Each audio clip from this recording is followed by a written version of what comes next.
Ladies and gentlemen, get ready for an extraordinary treat. Today, we have the incredible honor of speaking with a remarkable artist whose talent spans multiple genres and forms. Our guest is none other than Steve March Tormé, a celebrated singer, actor, songwriter, and radio host. And with a rich musical heritage as the son of legendary singer Mel Tormé and actress Candy Tockstein. Steve has carved out his unique path in the world of entertainment, raised by his mother and stepfather, the renowned actor Hal March. Steve's upbringing was steeped in the arts, shaped him into the versatile artist he is today. Steve Journey is a tape. Steve Journey is a tapestry woven with influences from icons like the Four Seasons, Nat King Cole, and the Beatles to modern legends such as Joni Mitchell and James Taylor. He's graced stages around the globe, performed with his father, led bands on popular game shows, and released a series of acclaimed albums. And not to mention, he's a two-time, this is going to be interesting, a two-time gold medalist in the Maccabiah Games, I believe it's That could be pronounced, close enough, sure. and a celebrated radio host. We were thrilled to dive into his fascinating life and career. Thank you, Steve Tormé, for being on the podcast. Lovely to meet you. Well, my pleasure. And when I've met people and they said, "So what's with the March Tormé? Is March your middle name?" No, that's my last name. It's hyphenated because I really did want to give homage to both dads. I mean, obviously my real father, who was a terrific dad, and I got lucky enough to hopefully inherit a good set of ears, but also to Hal March because Hal brought me up. I mean that was my dad. I didn't live with Mel past the age of 2 years old. So my childhood was kind of pretty much shaped by Hal March, hence the two last names. Yeah, my mother actually loved Mel Torme, and we watched him on one of the episodes of Sliders, and I was like, Mel Ah, Torme is on Sliders? What? And he was a I know. shady character. He was Mel Torme, but he was a parallel universe shady mobster character. It was like, this is great seeing it. Well, Um, do you know why he was on that show? no, why? Do you Oh, know the yeah, because connection? it's your brother Tracy Right. Torme. Yeah, Yeah, yeah, Tracy, my brother Tracy. I believe yeah, he was one of the people that originated that series, and Tracy was kind of a Gene Roddenberry protege. Uh, yeah. Gene kind of took him under his wing, and Tracy loved anything that had to do with UFOs or that whole genre of literature. So he talked Dad into doing that. That's pretty cool. Yeah. That's sad about your brother. I was just sort of because he was thinking of reformatting sliders, and then suddenly he passed. I'm so sad about that. So sorry about that. Yeah, me too. He was a very intelligent, um, loved sports like I do. He would get on the phone with me and he would talk. I mean, I didn't spend much time with him either, so it was really interesting to be on the phone with him and have him going on about the Beatles and saying, "So do you know this song and this song?" I go, "I know all this. I was brought up on that. That's how I learned how to play music." So his eyes open like, "Oh, well, I just found this song by the Beatles." I said, "Well, catch up." And then we would talk football. He loved football. And we ended up playing a little bit of ball together. We played a little bit of softball years ago. But we miss him. He was a unique guy. Yeah.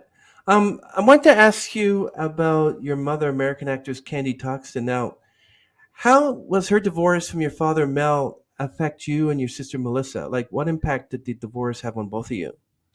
I think we're too young to have any impact. I mean, Melissa was just born. Now later on, in retrospect, it was an interesting family dynamic because we really were brought up in the March household, but we would spend, time with Dad. The holidays, we were always over there.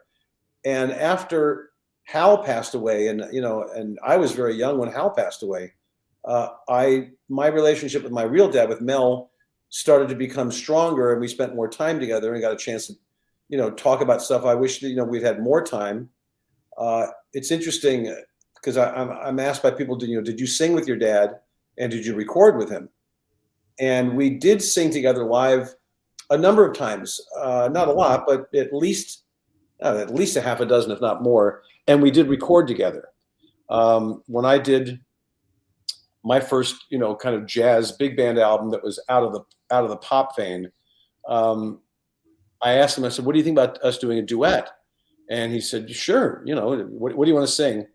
And it's kind of hard to find, in my opinion, it's kind of hard to find a song for two guys to sing, because most songs they're love songs or whatever. And I said, you know what would work? Especially because the lyric is, cool down, Papa, don't you blow your top. I said, straighten up and fly right would be really cool. And he came into the studio while I was recording my album, and we did 2 takes of straighten up and fly right. And he said, that's it. I'm hungry. Let's go to lunch. We got it. So I was thrilled to have him on record. And it would have been fun later on in life to have done more stuff together. He was born with an incredible ear for harmonies. I have the same kind of hearing. So it would have been neat to try some stuff. I know what you're talking about. My father passed away 23 years ago, and I miss him like it was yesterday. But my mom passed in 93, so I was like 28 years old. But I can't imagine losing a parent when you're young, because they say that when I mentioned how did it affect you and your sister, kids still have this where where's dad, where's mom, and then later in life, then they start to understand all this. Yeah, I think if you're from a family that's divorced, and either the mother or the father goes away, and it's usually the father, the mother usually gets custody. I can see where people would say, where's dad, and does he have a new wife now, and what state does he live in? But when your dad's Mel Tormé, you know where he is all the time. So it wasn't like, where is he? He was a mile away in another house, and we knew when he was traveling. We knew when he was on stage. So being in the public light, we didn't miss him. We just didn't get to see him that much because he was traveling so much. I mean, he made his living the way I do. He was on the road a lot. Oh, that's interesting. Yeah, where did he get that velvet fog from?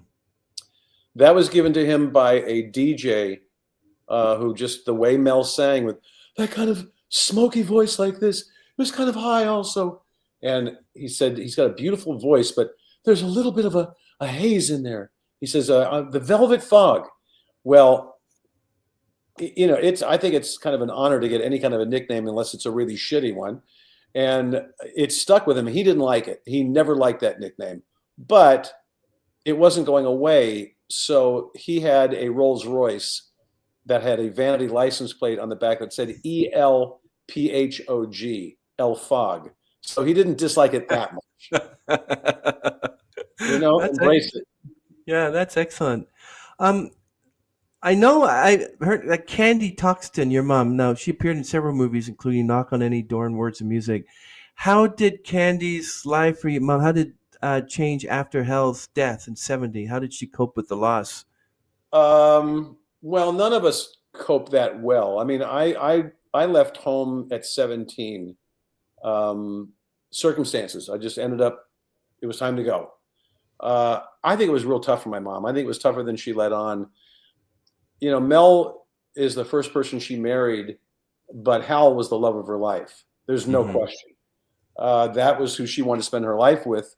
And unfortunately, he got cancer and he passed away, and that took care of that. And in the meantime, she still has 4 kids at home after I left.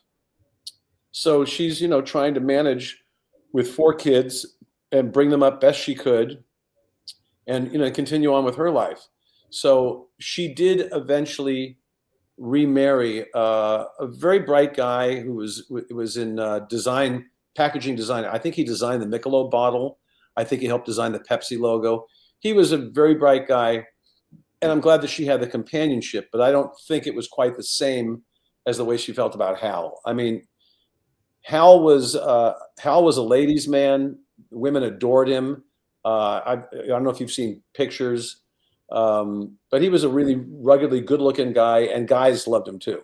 He was an easy hang. He was easy to laugh, a great sense of humor.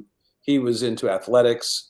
So she got herself quite a catch, and I'm sure he felt the same way, and it's just unfortunate that he passed away. I've thought about this. When we moved from Scarsdale to Los Angeles, we moved to Beverly Hills, and it's too long a story, but it doesn't matter. I've thought about this. I ended up becoming friends with Desi Arnaz Jr. He was the first kid that I met in Beverly Hills, and obviously the first celebrity that I met who was my age. And Hal was at least a 2-pack-a-day smoker of Camels, which were unfiltered. And Mm. Hal passed at the age of 49. And Lucy smoked until she was 88. So it's a roll of the dice. Who knows? I mean, either way, I know it's not good for I would never tell anybody, you can smoke, it'll be fine. We know it's not. But, sometimes it really is a roll of the dice. Dad got sick. There you go. Yeah, I know you had a special friendship with Dean Martin Jr. as well. How did your friendships with Desi Arnaz Jr. and Dean Martin Jr. and others in Beverly Hills shape your musical tastes, or did they at all? I don't think they did at all. I think the interesting thing for me was, and I really, like a billion other kids, when I saw the Beatles on the Ed Sullivan Show, I was like, oh, this is really cool. And I knew I kind of wanted to sing before that, but that kind of solidified it for me. It was like, you know what? I think I could do this for a living, or we'll see. I mean, I was pretty young. Desi and Dino were in a band called Dino, Desi, and Billy, and it was a bubblegum band that was put together basically by Frank Sinatra and Dean Martin. Wow. Dean was on Reprise Records, and Frank said, "Give him a contract," and it was done. Dean Jr. could play some bass, he could sing a little bit. Desi could play the drums.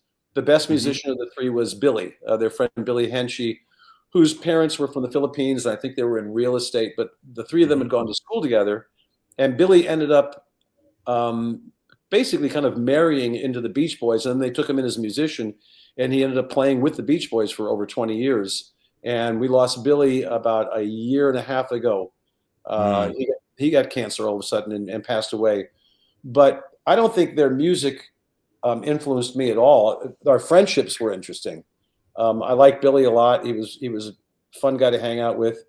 Desi and I have known each other for a long, long time. And Dean and I were never close, but we were friendly. I think that'd be the best way to describe it. He was an interesting guy. He was Dean Martin's golden boy, even though he had two sons, and I was friends with his younger son, Ricky. But Dean Jr. was the apple of Dean's eye. And when Dean Jr. passed away in an aircraft accident, the life in Dean Martin's eyes went out. And I understand he was never the same. It just destroyed him. Yeah, the same thing with Jimmy Stewart when his wife died.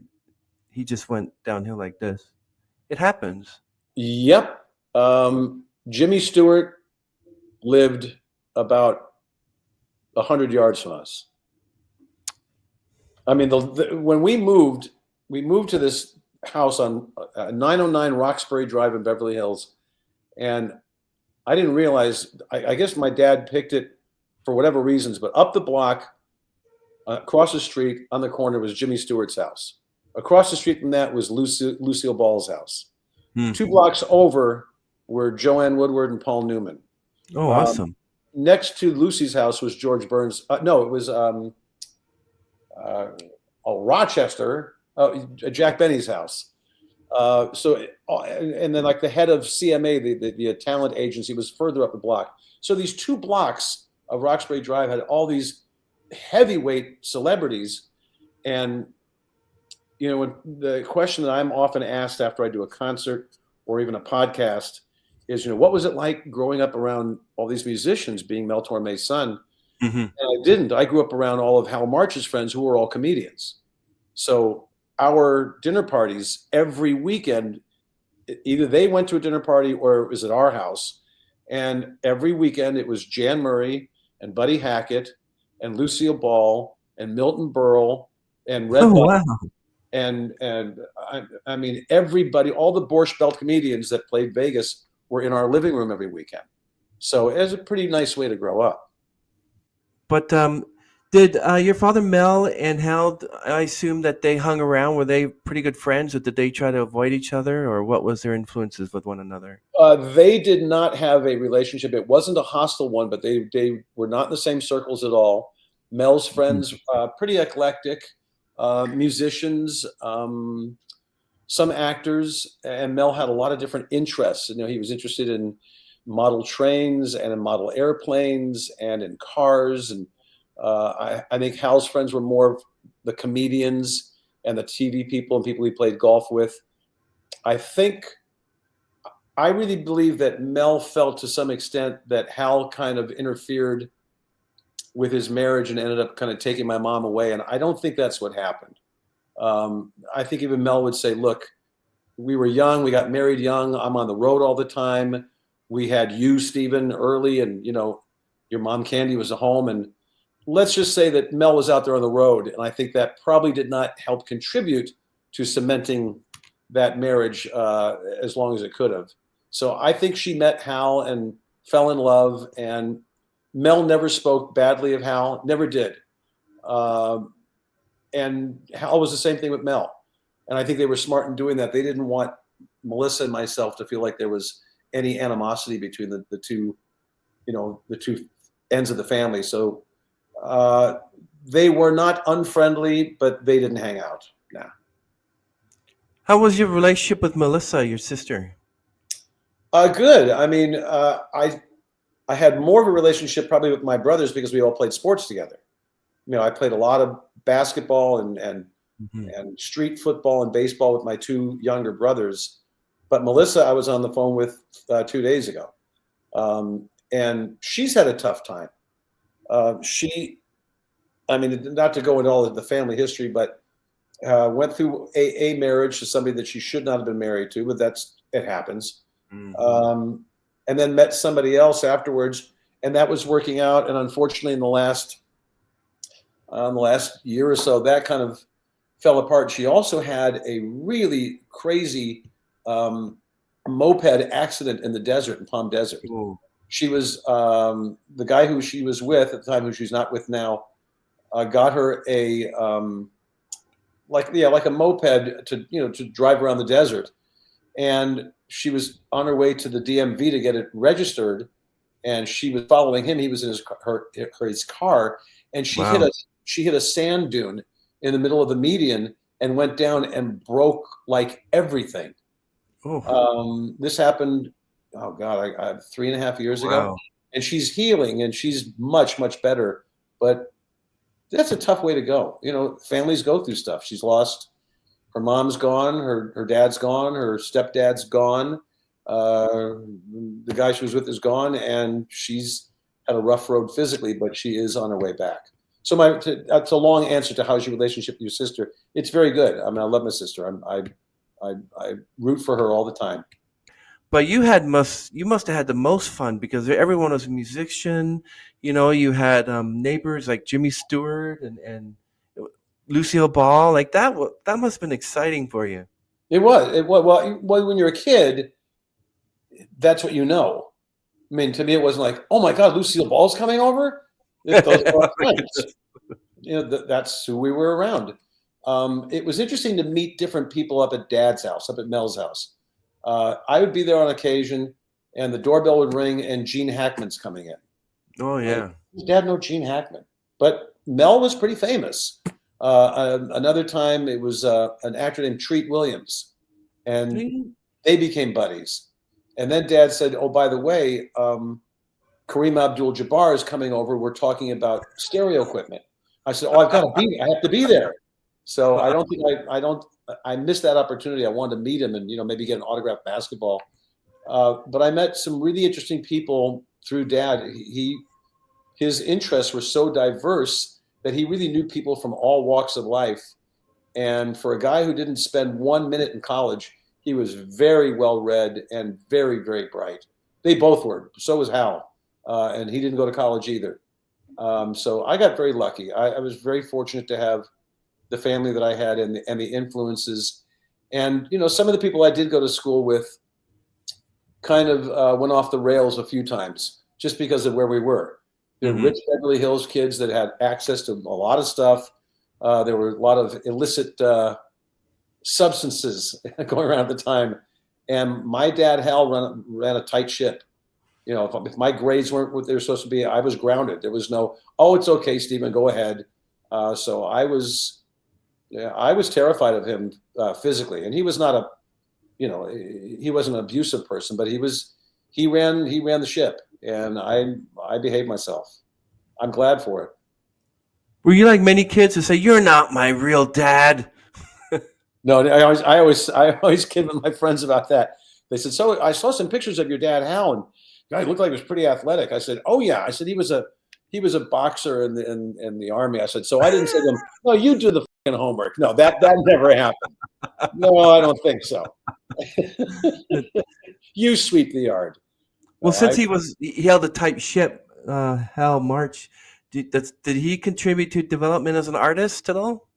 yeah, I think to some extent. I think absolutely, because his credo, his motto to me was, "I don't really care what you want to do for a living, as long as you try to be the best at it. If you want to be a Hmm. garbage man, I've got absolutely no problem with it. Just try to be the best garbage man you can be."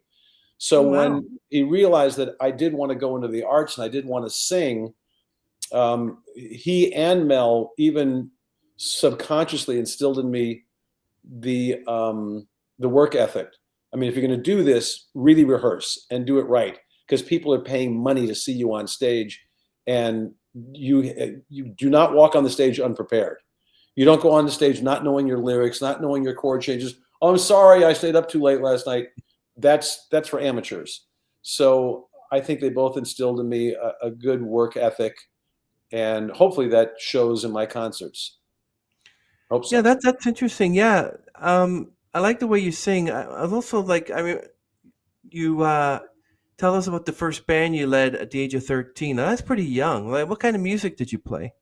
It was the rock and roll music of the day, pop music of the day. So it was the Rolling Stones and the Beatles and the Nice. Turtles and whoever else we could learn. Oh, wow. Um, and it wasn't that good a band. I mean, it had enough people that could play, but there were no virtuosos in the band. Well, not at that age. I was 13. I think they just thought it was cute that I could dance around with a tambourine. That was the only reason we had that band. And now I have the privilege of working with really exceptional musicians.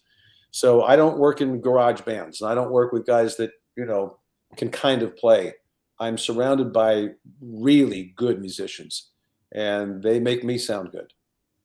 So I take it that any of those members in the band that you start at 13, did they go off to play and become famous these days, or they just Nope. no? Wow. They were all, kids in high school that were into music, but none of them, I don't think any of them went on to do anything musically that was of Oh, any wow. note, so to speak. Um, After that, no, I really kind of went out on my own from about the age of 19 on, and I didn't really want to be in bands anymore. There's just too much. There are too many elements that can go haywire in a band. It happens all the time. I mean, some of the best bands in the world, they can't get along. Hmm. Egos and all kinds of stuff. You have Crosby, Stills, Nash and Young, and they couldn't keep it together long enough because Neil Young always wanted to go somewhere else, and those are famous people.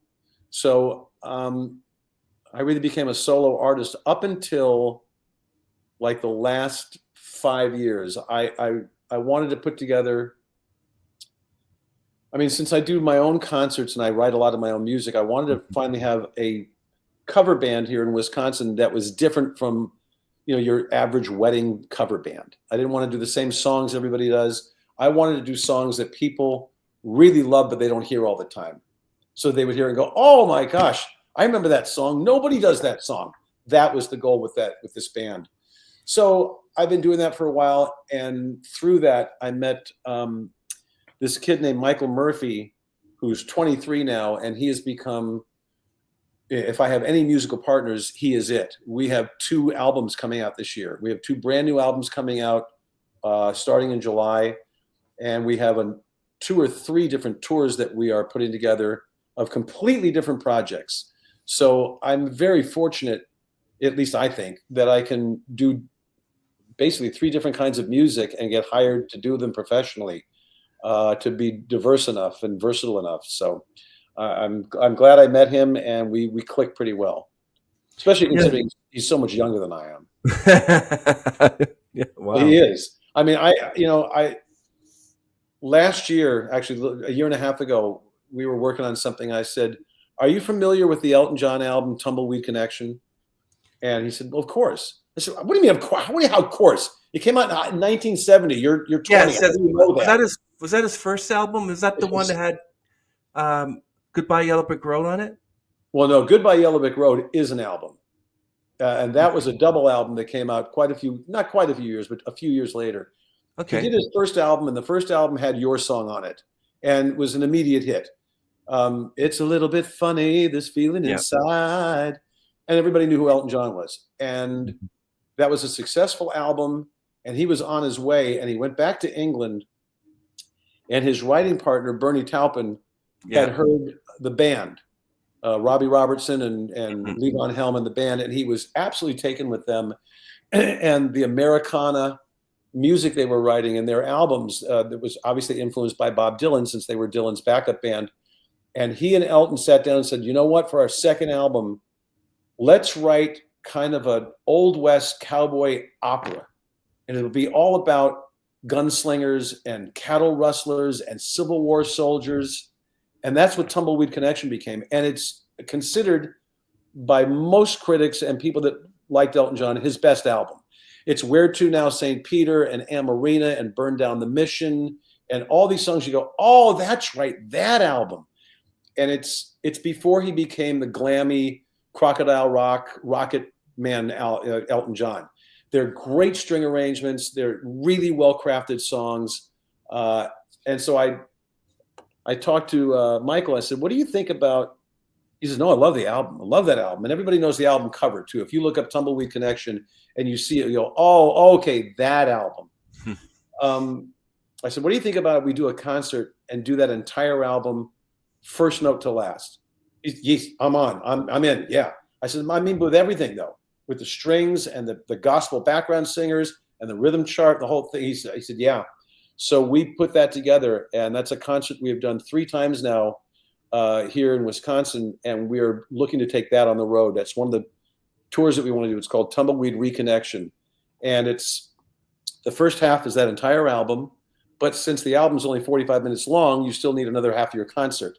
So the second half of the concert is from songs from that same year, 1970, because that turned out to be an extremely iconic year for pop and rock albums. That was Crosby, Stills, Nash's Deja Vu. It was Bridge Over Troubled Water. It was McCartney's first album. I mean, all these famous albums happened to come out in 1970. So we had plenty of material to do for the rest of the concert. So that's one of the things that we're working on. What would be your opener and your closer, and is always the same, or are they all different? For which show? For For any show myself? you do, like, do you have a specific That's an opener and interesting question. closer? That's a really interesting question. Well, the opener for Tumbleweed Reconnection is his because it's that album from the beginning to end. So the first one is called you know what? Give me half a second. Give me half a second.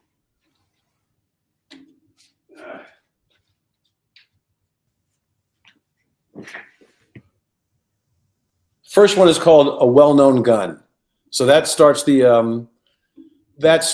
Tumbleweed Reconnection concert, and it's about a guy who is getting off a train, and the Pinkertons, the police, see him, and they recognize who he is, and he's basically saying he's tired of running, he's tired of being a well-known gun, and he has to surrender to the police. When I do my shows, like my jazz pop shows, it's usually a pretty different version of Blue Skies that starts off with just a acoustic bass. Sometimes I start it with Hit the Road Jack. I usually don't start it with one of my own tunes because they're not as well known. I want an audience that doesn't know who I am. I don't want to hit them with an original tune first because it's gonna be like, well, what is this? I want them to be comfortable, like, oh, okay, oh, you can sing that. Then I can start throwing in my own tunes. I do a tribute show to Dad called Tormé Sings Tormé that came out of, we did a 32-city tour with that. And my mom called me years ago. She was living in Palm Desert. And she said, oh, there's somebody down here who wants to meet you. I said, what? She goes, yes, his name is, what was this? Larry Green, I think. He was an agent or a manager at some time. And she said, I told him about you, and he would like to meet you. And I'm thinking to myself, really, I'm going to drive down to the desert to meet some guy, Lenny Green. Lenny Green. I said, and he's going to be like, hi, nice to meet you. She goes, no, you should come down. Well, I hadn't seen her in a little while anyway. So I drove down there. I go to this guy's house, and his wife lets me into the den, and there are pictures on the wall of everybody in show business with him. Sinatra, Tony Bennett, Nat King Cole, Satchmo, everyone. So the guy had some legitimacy, obviously. And he walks in and he meets me. He goes, hey, nice to meet you. I've heard you sing, and you're a good singer, but I can pick up any good singer on the corner of New York. And automatically I'm thinking, I'm not going to like this guy. That's not a good way to meet me. So he was really basically being cordial and saying, look, if you want to play down here in the desert, the place to play is the McCallum Theater. That's the beautiful crown jewel of the desert. He says, but I can't book you right now as Steve Tormé because no one's going to know who you are. But you do a tribute show to your dad, I can book that. I said, well, I am flattered that you would think that, but I don't think Dad needs a tribute show from me. He had a great career. He doesn't need me doing that. And I just kind of do what I do. And then he said, well, I can probably book that. And he said, hang on for a second. And he calls the guy who runs the McCallum Theater, who's a friend of his. He says, Mitch, I want you to come out here. This Tormé's kid is over here. I want you to meet this guy. So this guy comes over and he's very nice. And he says, Lenny thinks we could book this as a tribute show. I said, well, let me ask you a question. Let's say that we did this. What songs am I going to sing? Because Dad didn't have hit records. He sang what everybody else sang, but in his style. So I'm not going to sing like him. I'm not going to do a concert like that. I'm going to do a 45-minute version of the Christmas song. So I can hear myself saying this. I'm thinking to myself, shut up. Just listen to them and stop being a smartass. Just listen. So Mitch said to me, are you familiar with an album called Reunion that Marty Page arranged for your dad? I go, no. He goes, take a listen to that. See what you think about the songs. So I went back home, I listened to it, and there's songs that I would probably never sing in concert. When You Wish Upon a Star, Trolley Song, Take Me to the Church on Time. And they're great songs, but that's not the era that I'm from. And I started listening, and they are really hip. The arrangements are really good. And Mitch said, I'll tell you what, I'll book you at the McCallum, and I think I can get a tour for you with this, but it's got to be with the 10-piece band. And I went home and I learned the entire album, threw in a couple more songs, and we ended up with this show called Tormé Sings Tormé, which has stories about myself and Dad, but these great arrangements. And that's another one of the tours that we're going to be doing this year. I'll be doing that show again for the first time in, I don't know, a couple of years. But, I'm honored to. And again, I have no intention of doing an impersonation of Mel Tormé. That's what Frank Jr. did. That's not what I do. But they're great songs and great arrangements, and fortunately, I can sing them with my voice. I'm glad that all worked out for you. So I take it these cover songs will not be 80s or 90s or anything from today. Like you wouldn't be caught, I don't want to say caught dead, but you wouldn't be caught singing like a Britney Spears song Your Way or Barry Manilow Your Way or something. Well, probably not, but it's a little unfair. Granted, all the generations we take with us, the music that we learned. Since I host a radio show, I hear a lot of music. And for me, the best music was the 60s and 70s, only because the melodies and the harmonies were so interesting. And there were melodies that you can latch onto that you could sing 3 notes to or 4 notes and you'll know the song immediately. More music today is driven rhythmically, understandably, it just is. Or it is kind of Americana, folksy, kind of Bob Dylan-esque kind of music. I'm not as interested in it. I liked, the people I listen to, the brilliant Joni Mitchell and her music is fantastic. The Doobie Brothers, Steely Dan. I mean, Donald Fagen wrote stuff that nobody else writes. Stevie Wonder wrote stuff that nobody else writes. There are only so many of those kind of artists. James Taylor. And again, I'm dating myself by going back that far, but those are the artists that spur me on musically that I like listening to. So if Britney Spears did a song that I thought was really good, that I really liked, I'd cover it maybe, but I think the newest stuff that we do with my cover band, I don't know, probably a song by Colin Hay, who was in Men at Work, called Oh, I love Colin Hay. He's got yeah. good Well, stuff. I like Colin Hay a lot. Yeah. Um, over. I'm going too fast. Over. All right, now we got to look it up. Colin Hay over. We'll find it, or you'll find it first. Let's see. I actually love his solo stuff. I have an actual He's Spotify. really good. He's really Yeah. good. Colin Hay, Overkill. Overkill. That's a really cool song that they did with Men at Work, but he did a solo version, an acoustic version. And I went online to learn how to play it because the tuning is different. That might be the most current. I mean, we do Steely Dan, and we do Stevie Wonder, we do the Beatles, we do Chicago, we do a Billy Joel tune, and we do some of Elton stuff. You know, the stuff from Tumbleweed, Little Feat. Gosh, who else? Michael Jackson. We don't do any Michael Jackson, but not that I didn't like his music. Mm. Um, I could, but I don't know if I'm really could do justice to that. I mean, he really, not a lot of people cover Michael Jackson tunes. You might notice that. They've kind of left it like Michael It's did those. difficult. Yeah. Well, yeah, and it also his voice and the little things that he did. We do a few Boz Scaggs tunes because Boz was pretty hip. Some cool stuff. So that's a good question. Yeah, not much from the '90s or 2000s. I think the closest would be maybe some Hall & Oates stuff from the '80s. Oh, there you go. How about Leonard Cohen? Well, I'm a fan of his as a poet. I'm not that interested in his music, but that's unfair for me to say because I don't know his entire catalog. There's a good song you should check it out called Suzanne. That's a good one. Oh, Suzanne's been around forever. Yeah. Yeah, that song, that's almost a standard. Good tune. And Boz Scaggs has a good song called Sierra. That might be good for your voice. I Sierra. don't know that one. No, I can't talk to you now. Yeah, Boz's stuff's pretty hip. We do Breakdown Dead Ahead. We do Lido Shuffle. And we've got the musicians that can pull it off. So that's fun. Yeah. Yeah. By the way, did you get my reference in the email I sent back to you? Did you see what it said?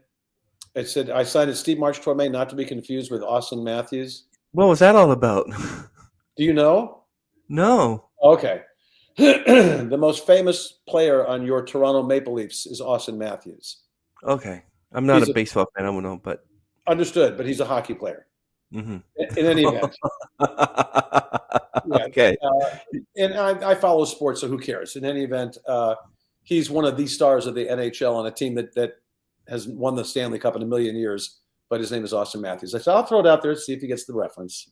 That's all. Yeah, I actually follow tennis, and I've been following tennis since the whole Bobby Riggs and Billie Jean King fiasco back in the '70s. I actually saw that live. That was interesting. What was your opinion of that match? Well, for one thing, I think that's the first time that I think a male has ever played against a female. But she had actually defeated, I think, Jennifer Court, I believe, and then Margaret Court. Margaret Court. That's it. Yeah.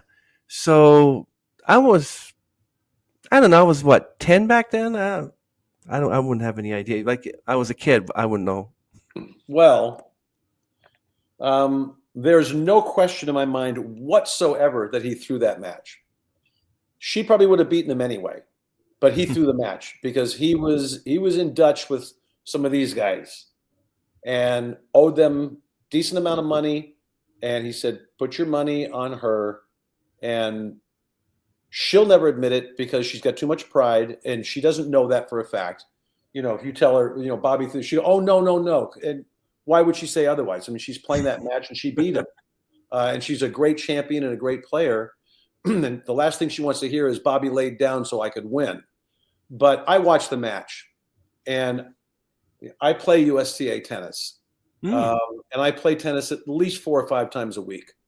And I know the game pretty well. And I know when he's fluffing a shot that he wouldn't miss in a million years, and then going, oh, darn, it was a bad acting job on top of it. So, yeah, I go back pretty far too with tennis. And do you still watch it today? I've actually watched it up to Nadal, but I kind of like there's so many people playing and thinking, and then you find out that Nadal, I think he's retired. And I'm like, retired? I just watched him when he first started. So yeah, it goes so Uh, quickly. well, Listen, he played so out on every. That was the legend of him is he literally played every single point like it was the last point he was ever going to play, and nobody does that. I mean, you're going to take a point off here and there. Just a guy hits a ball that's too far away from you. Just okay, I'll get the next one. He played every point like his last, and his injuries just kind of caught up. But he wow, yeah. easily in the top 5 that I've ever seen play. I mean, just a brilliant, brilliant player. That's amazing. What's this whole? You won a gold medalist, a two-time gold medalist for Maccabi of Games. You want to kind of like elaborate on that a bit? What's it all Um, about? well, when I got out of, when I started growing up and was 12 years old, 13 years old, 14 years old, grew out of Little League and Pony League. I was looking for some more baseball to play, and I didn't think I was old enough to play in a men's baseball league. And a lot of people were playing slow pitch softball, which is Mhm. basically high arc. You throw it up high, and it's what we call beer league softball. And I started playing that, and I kind of got bored with it, and I taught myself how to play fast pitch, which is a different game. It's still baseball, but you're throwing a ball, you're windmilling it from your hip, in a windmill fashion. And there are professionals that can throw a softball like that underhand 100 miles an hour. A softball, and you're Wow. 47 feet away. You're not 60 feet away like in baseball. The ball's only like that. Now, I never faced anybody that fast, but a friend of mine came to me and said, "Hey, they're having tryouts for the Maccabee games, and they're adding the sport of fast pitch softball." And I've been playing fast pitch for about 2 or 3 years when he came to me, and he said, "Do you know what the Mac?" I said, "Yeah, of course I know what the Maccabee games are because I follow sports. I knew that uh, they were in Tel Aviv, and there were athletes that played in the Maccabee sports that we've heard of.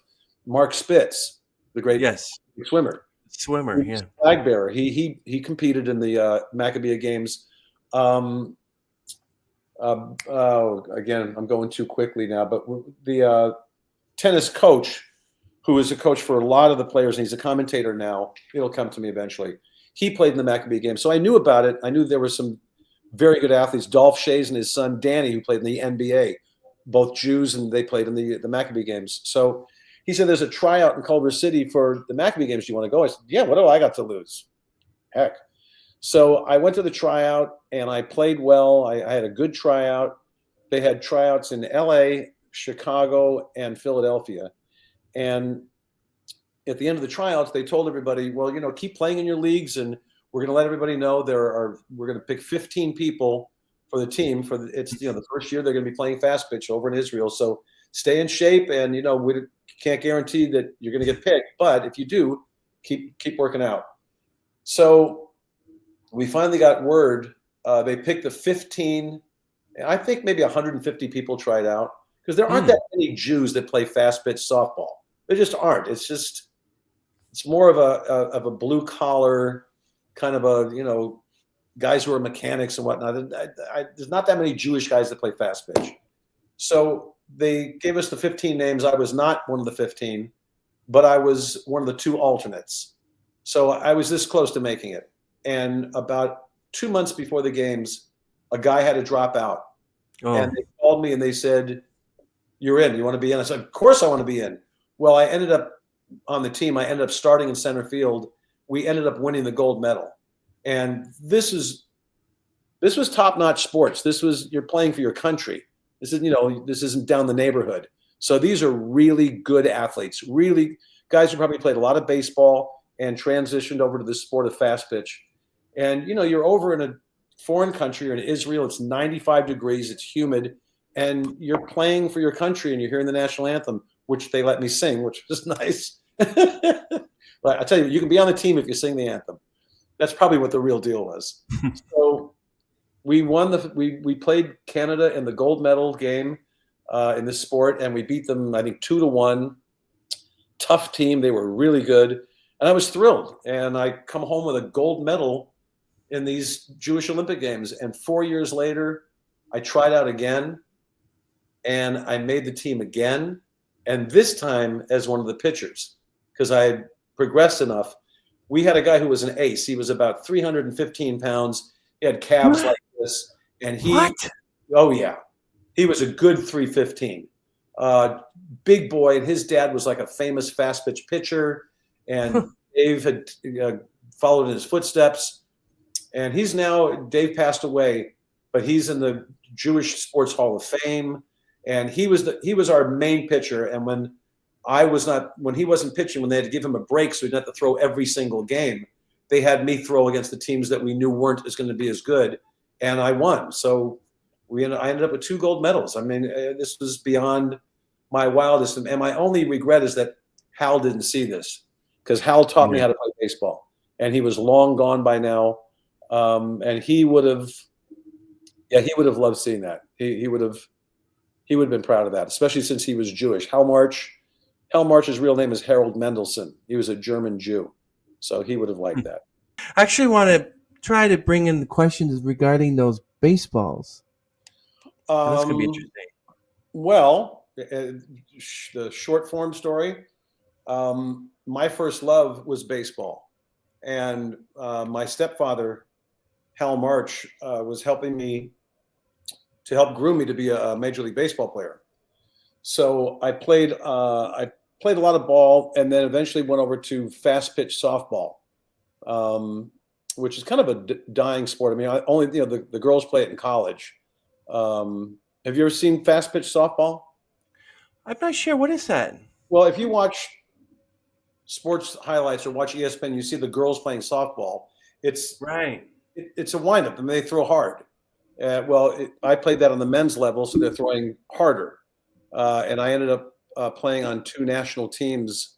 I played on 2 U.S. teams over in Israel in what is known as the Maccabee Games, which is basically the Olympic Games for Jewish athletes. It's held every 4 years in Israel. So I went about as far as I could with my love of baseball, and these are just a bunch of signed, autographed baseballs that are in my collection. And the sport still kind of runs in my veins. That's it. It's amazing. What's the most expensive one you have, or the most earliest one you have? the most expensive, I'm going to say this, and it's not. The one that Bob Costas signed to me, I think, is my most expensive. But my guess, probably DiMaggio or Mantle. No way. Wow.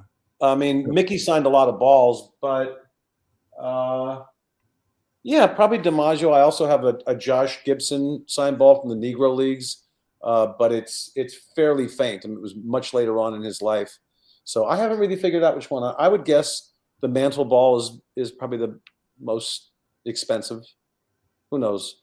Wouldn't you love to have had a Babe Ruth autograph ball, eh? Well, I had a friend who had one, and he offered. He said, "So do you want that?" I said, "Yeah, absolutely." And I think he did some research on it and realized, I can't just give you this ball. I said, all right. Yeah, I would like. There are a few players I would like to have. Obviously, Ruth is one of them. I have a list of Negro League players that you really can't find them. You just can't find autographed balls from anymore. A lot of them didn't sign that many, and the ones that did got gathered up pretty quickly by collectors and really hard to find. Sounds good. Babe Ruth would have been good. Ty Cobb, Christy Mathewson, Rogers Hornsby, the guys from the 20s, 30s, and 40s. Those would be valuable baseballs. That's amazing. Wow. And I think if you collected baseball cards, I think the Honus Wagner, very good. Yeah. The small little cards. The Honus Wagner, 3 million or something? Yeah, I think the Honus Wagner, I forgot the number, but it was like T12, something like that. And at one point, it was owned by the guy who owned the Los Angeles Kings, Bruce, whatever his name was. He ended up going to prison because he swindled a lot of people out of money, and Wayne Gretzky ended up buying that card. Oh, really? Wow. I don't know if he still owns it or not. My guess is he does, but we could Google that right now and find out, who owns the Gretzky, what was it, Honus Wagner card. Find out. But you're right. It went for something in the millions, $2 or $3 million for a little piece of cardboard. Yeah, the Honus Wagner card expense is was sold in an auction for 7.25 million Woo! in February 2022. So not like Wow, that's it. Yeah. What is it called? What's the number? T something. it's a T206. There we go. I was on the right path. The Um, T and the T, yeah, I'm going to guess stood for tobacco because those, because it you was, found a lot of them in the tobacco box. yeah, Yeah, those were tobacco cards. yeah, yeah. Yep. Yeah. I heard that in Olympics, even when you win a gold medal, you don't get to keep it. You have to give it back. Is that true? No, No. no, they get to keep the gold medals. As a matter of fact, one of the guys that won gold in the Summer Olympics in swimming was one of the guys that lost his house in the Palisades fires 2 months ago. He Yeah. lost all of his medals, and the Olympic Committee decided to make new ones for him. That's pretty cool. Wow. Yeah, Yeah, that's cool. That's yeah, it sad is though. cool. What happened there? And you might have been in the past. You might have been right. There's a possibility that maybe you couldn't keep them, but I know for modern day, yeah, you win a gold medal, you keep it. Well, because I know when an actor wins an Oscar, they have to eventually give them back. They don't get to keep them. But I think they changed that recently because they No, they found changed that. that too. No, they changed it. You keep your Oscar. They're in your house. Yeah. Have you seen that photo of after the fire? There's like an Oscar in one of the holes in the burned out Oscar. No, no. Oh my Powerful God. photo. I'm like, wow. Yeah. But I well, think the only one you don't get to keep, in fact, I'm sure of it, is the sport I mentioned before, which is hockey. The National Hockey League, you win the Stanley Cup. And when you right. win the Stanley Cup, they engrave the name of the team on the cup, and every guy on the team gets to keep the cup for, I don't know, like a week or whatever, and do whatever they want with it. And there are guys who have, bathed their animals in it. There are guys who have drunk booze out of it. There are guys who dropped it, but you have to bring it back because the same Stanley Cup gets awarded to the next team the next year. So that one you got to bring back. That's amazing. Yeah. What exactly do you do in baseball fantasy camp? Like, what is that? It's like Ah, something like Walt Disney or something. Bad News Bears. well, I know this is a podcast and I could tell the story, but I'm gonna keep it as clean as possible. I have one story from it, but for another time. For another time. I had a buddy of mine call me from Florida out of the blue, and he said, "Hey, do you have any interest in doing a fantasy camp?" I said, "No, not really." I said, "Where are you?" He said, "I'm down in Florida. I'm at the Yankee Fantasy Camp." And he said, "That's really cool." I said, "Well, I played so much baseball. I know what fantasy camps are. I know what they are. They're, guys who can afford to do it, first of all, but they're not playing in baseball leagues. They're guys who are retired or they're stockbrokers and they want to meet their heroes, which is all fine and well. So they go down and they try to fit themselves into a uniform they probably haven't worn in 25 years. And they get to meet Yogi Berra and, whoever's alive at the time. And I said, I got a feeling it's just basically an autograph session and the baseball Mhm. is probably not very good. And I said, I don't really have that much of an interest in it. So he says, well, there's somebody who wants to say hello to you. And I said, oh, great. Okay. So he puts this guy on the phone and he said, yeah, is this Steve Tormé? I said, well, it's Steve March Tormé, but yeah, it's the right person. To whom do I owe the pleasure? He says, this is Tony Kubek. Now, Oh my God. eyes go, because when I was a kid growing up in New York, he was one of my idols because I was a Yankees fan. And Tony was the Yankee shortstop for 10 years. I mean, my formative years as a kid, I'm listening to the baseball games. I'm listening to Mickey Mantle, Roger Maris, Elston Howard, Yogi Berra, Whitey Ford, Tony Kubek, and I was a shortstop. So this is one of my heroes. And I said, well, nice to talk to you, Tony. I said, is my friend being a pain in the ass? He goes, yeah. I said, oh, that figures. He said, it's raining right now, so we're kind of in a break. I said, raining in Florida? No kidding. So I guess he was at the camp, and the camp is held in Tampa, where George Steinbrenner had built the minor league Mhm. operations for the Yankees. So Tony says to me, do you have any interest in doing the fantasy camp? I said, not really. I said, I'm sure that you guys have fun, but I don't think it's for me. He said, well, If you change your mind, you'd have a great time. And anyway, it was really nice talking with you.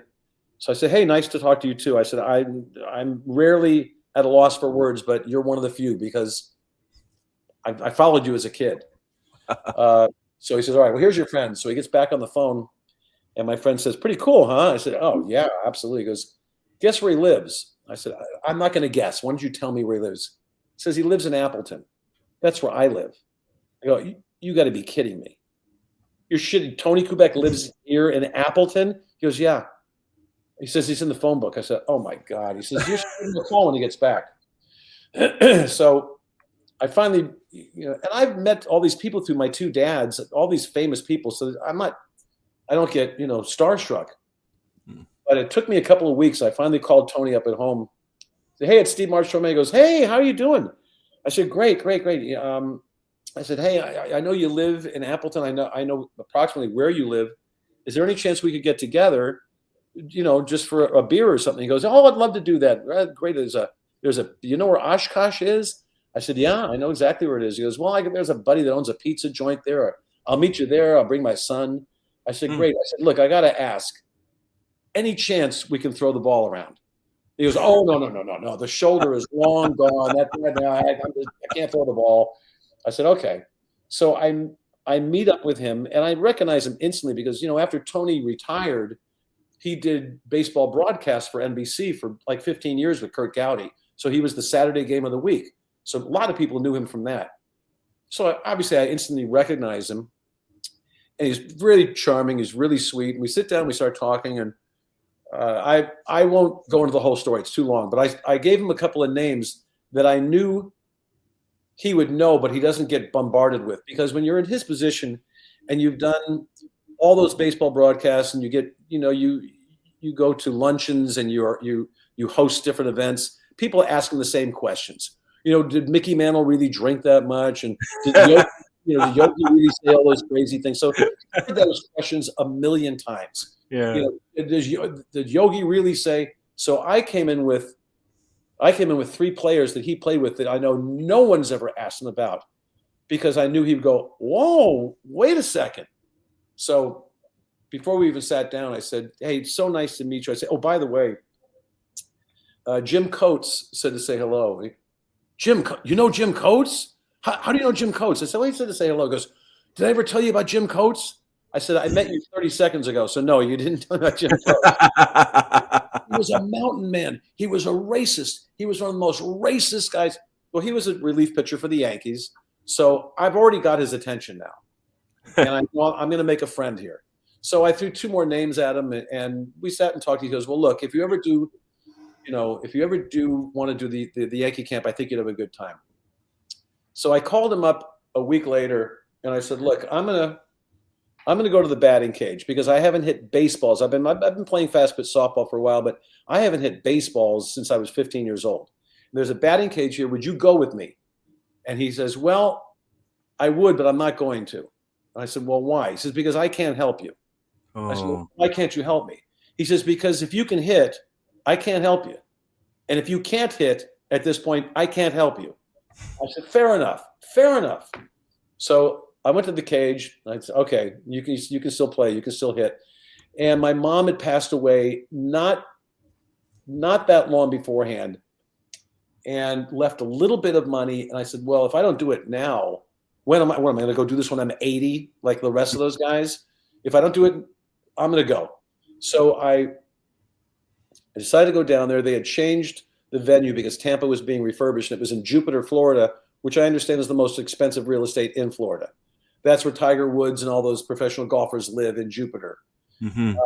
So I go there, and basically what you do, you play 14 games in 7 days. You play a doubleheader every morning in the Florida sun. And I know these guys are not in shape. So, the training room line, first day, pulled muscles, knees, shoulders, elbows, because you're all showing off. You're all trying to show, yeah, I can still throw the ball. Oh! So anyway, I'm going to leave out a bunch of stories, but I went to the camp. I had a great time. And to this day, Tony's a friend of mine. I talked with Tony a week ago. And it's through Tony that I met Bob Costas. and now he's become a friend. So I'm just lucky to have some of these connections. And I could have gone back the next year, but I had a very successful first year. I won the MVP award. I said, why would I go back again? It's expensive. I can't top what I did. What am I going to go every year and go, hey guys, how you doing? I said, it was great. I had a great first experience. Let's leave it at that. And that's where some of these autographed baseballs came from. Yeah.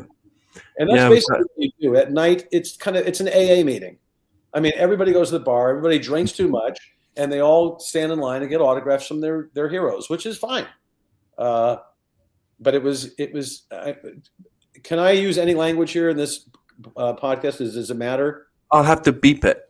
Oh, okay. Never mind. Then I already used a couple that I shouldn't have. I'm sorry. Now I know. All right. So one of the guys was who was on the dais was a guy named Bill Scourin, who was known as Moose Scourin. And Moose has, about as filthy a mouth as any adult I've met. So he's telling stories, and every third word is this. And that's why the wives don't know. Wow. It's just a bunch of guys sitting around drinking, telling dirty baseball stories, which is fun. But it was a one-timer, and I had a great time. I'm glad at least you still kept your interest up with baseball. Do you watch baseball today on TV usually, or you just? I watch sports. It's hard to have the time to watch an entire 3.5 baseball game, 3.5 hours. Interesting. I love the sport. I prefer going to it live. I don't like the rule changes. They've changed a bunch of rules, and they've done it because, well, for any reason, anything is chased. Always, always, always follow the money. Always, in everything. Yeah. And because the attention span of today's sports fan is so much less than it used to be, and because the world moves so much more quickly, they don't want to see a sport that's called a national pastime. I mean, you used to go to a baseball game in the 40s, 50s, and 60s. You dress up, you go to the game, you stay there. It goes for as long as it does. If it goes into extra innings, great. You got a great story to tell. You go home. Today, everybody's on their phone in the stands. People looking all over the place. The piped-in music is really loud, and they want the game to move. They don't want 3.5-hour games. I've never understood why, because where are you going after a baseball game? It's not like a movie's going to start at 10:30, and we got to get there. And it's not like you're going to make a dinner reservation because you eat at the ballpark. Everybody eats at the ballpark. So it's not like, well, we made a dinner reservation for 10, we got to go. So I don't, but anyway, I mean, I sound like an old guy, an old geezer, but the game to me was so almost by accident, was so brilliantly devised.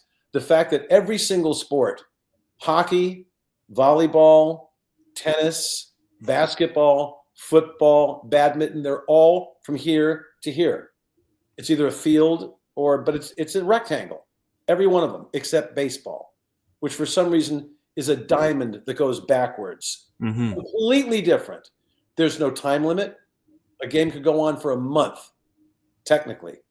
So it's just a brilliant game. The distance between the bases, if you hit a ground ball and the infielder bobbles it for half a second, you're going to be safe. That just happened. How did that happen? But it does. So the fact that they messed with it and they brought in a DH, a designated hitter, the fact that they put a shift on, you can't hit a certain way. I'm sure the old timers are rolling over in their graves going, what have you done to our game? I'll still watch, and I still appreciate the skill it takes to play it, because it's hard to play. It is. When I was a kid, guys weren't throwing 100 miles an hour. Now, almost every single team has at least two guys that can throw the ball 100 miles an hour. I can't even imagine what it's like trying to hit that. I take it you watched the Super Bowl? Yep. I want to ask you about what you think of the whole Taylor Swift fiasco. People were cheering Trump, but they went boo and Taylor Swift. And Taylor Swift, you see her going, what the heck is going on? Oh, yeah. She gave one of these. Yeah. Yeah. Well, maybe that's a podcast for another time. Yeah. I mean, what can you say? Yeah, true. Europe and Canada, I can only imagine what the general consensus is of the guy who's in office here. Yeah. Well, the Eras tour in Toronto that she played 6 shows and made billions of dollars. And she's engaged to Travis Kelsey, who's a football player. So there's something there. But yeah, like I don't want to get political, but No, there's no reason. We have nowhere to go with yeah, that. But yeah, obviously, exactly, he is not a fan of hers. She has made it clear that she's not a fan of his, though she's been very smart about it and kept very neutral, which is smart. There's no sense of her saying anything. exactly. Um, the game, I mean, you rarely have a Super Bowl that literally is over at halftime. So the only thing you could hope for is you were in a house with really good food, and I was. So that worked out. Yeah, I mean, that was one of the few times there was such a blowout in a yeah, game. Well, I was watching. I was with a musician friend of mine and his family. I had a good time. yeah. When you the experience of recording your first LP, Lucky, such a star-studded lineup of musicians. Um, how did were those musicians chosen for you, or did you choose them, or they? Yeah. I had a producer who chose them, and he was smart enough to go after guys that some of whom are still with us and still playing music. A number of whom are gone. They're just Mm. simply have passed away. But really excellent musicians. Max Bennett, um, gosh, played with Joni Mitchell forever. Great bass player. Victor Feldman, a brilliant vibe player, um, harmonica player. Wilton Felder, who was with the Jazz Crusaders. Just a bunch of really great musicians. Mm. One of them was the guy who co-wrote Layla with Eric Clapton, Yes. the drummer Jimmy Gordon. Mm. And I'm going to tell the story because there's nothing pornographic in it or bad language. Jimmy Gordon was when the tour when Joe Cocker went out with did the Mad Dogs and Englishmen tour. It was Jimmy Gordon who he took with him, and Jimmy Gordon played on a lot of records in the 50s, 60s, and 70s. He was a brilliant studio drummer. Big, tall guy, good-looking guy, curly blonde hair, blue eyes, and he was really a good musician. And one day, he went home and he heard voices in his head that said to go upstairs and kill his mom. Oh. And he did. Mm. And they put him away, and he was diagnosed as a schizophrenic. And every single time he came up for parole, especially later on in life, they said, "You can go now. You finally have done your time." He said, "What am I going to go back to? I've been in prison for 40 years. I don't even Mm. know the world. I'm better Mm. off in here." So that was interesting. He played on my album. And it God. couldn't have been a nicer guy. But who knows? Who knows what snaps? You hear voices, and anyway. Who else played on that album? Oh, a bunch of guys. Gary Grant, great horn player. There are a few tragic stories. There's Hmm. another guy. I'm not going to use his name. He was a horn player, and he went home and did a dastardly act, also, including himself. So maybe I Wow. jinxed some of them. I don't know. I hope not. Which is ironic since the name of the album was Lucky. So, jeez. Should I rename my podcast the Dead Musicians Podcast?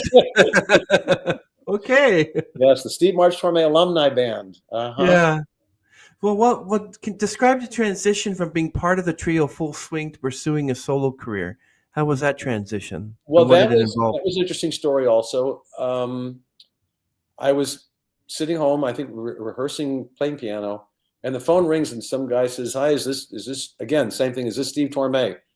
I said, "Well, it's Steve March Tormé, but yes, you have the right person. Whom am I speaking?" And he said, this is Leonard Feather." I said, "Oh, well, I know who you are. How do you know who I am?" And Leonard Feather was the jazz critic for the LA Times, Hmm. and an extremely learned guy about jazz music. He wrote books about jazz that were revered. Like if you want to find out, about jazz, talk to Leonard Feather. Wow. So, I saw his reviews all the time in the LA Times. So I said, "Well, to what do I owe the honor of the phone call?" He goes, "Well, my daughter Lorraine is going to be singing in this group that Richard Perry is going to be producing." And I also knew who Richard Perry was because he was a famous record producer. The Pointer Sisters, Barbra Streisand, Mhm. all tons of people. McCartney. So I said, okay. And he said, well, they're looking for a boy singer. It's going to be a trio, kind of like Manhattan Transfer. I said, all right. Well, how'd you get my name? He said, well, you were recommended by Quincy Jones. I went, oh, well, excuse me. I said, how did that happen? He says, he saw you perform in a tribute to Henry Mancini at the Hollywood Bowl. I went, wow, I didn't even know he was there.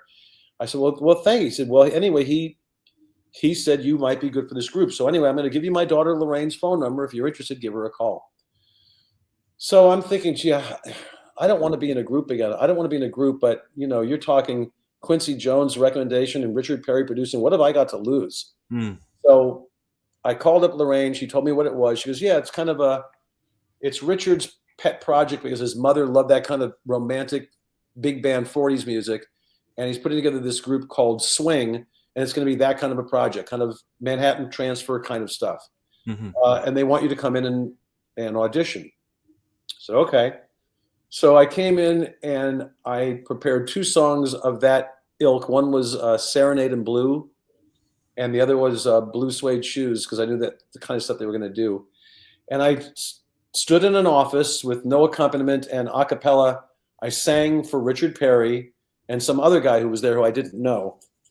And I finished, and they said, well, thank you very much. And the 2 of them left. They went into the next room, and I'm sitting there with Lorraine, who I had met by now, and I can hear them talking in the other room. And the other guy's going, he's perfect. He's perfect. The chicks will dig him. The guys will dig him. He's perfect. The other guy was a guy named Joel Silver, who has gone on to become a huge movie producer. Again, when we're done with this, just look it up. I mean, it's tons of blockbuster movies. Well, he was in business with Richard for this little project, just to do this little group called Swing. So we went into the studio, we recorded an album, we changed the name of the group to Full Swing, and Richard got us a tour of Brazil and got us a tour of Japan, which was great. I hadn't been to either place. And so we stayed together and we recorded that one album. And while we were in Japan, I was going to get into the dressing room to change after we'd done the show. And I heard Lorraine say, we're changing. We're not ready yet. And, I respect their privacy. But at that moment, I was standing in the lobby and I looked in the mirror. And I remember looking at myself and saying, you're done with this. You're not meant to be in groups. You're a solo artist. That's what you do best. And I don't want to lead them on to think, I'm on for another album. So I quit the day we got back. I said, you guys will be fine. You'll find plenty of singers to replace me. That's it for Full Swing. And Lorraine kept it alive for one more album. And then she went on to a solo career. She's a very good writer, very good singer.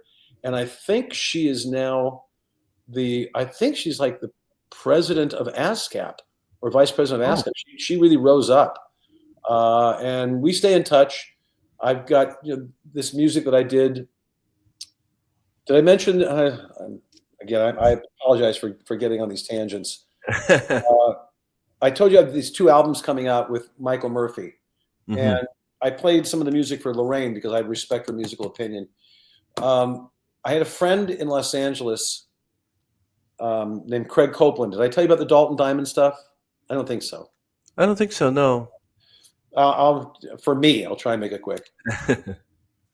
Back in about 1986, a buddy of mine who was a very good singer-songwriter and guitar player, we started writing some songs together that really were out of the genre that we usually do. They were in the vein of J.D. Souther and James Taylor and Dan Fogelberg and that kind of California rock country genre. The Eagles, closest.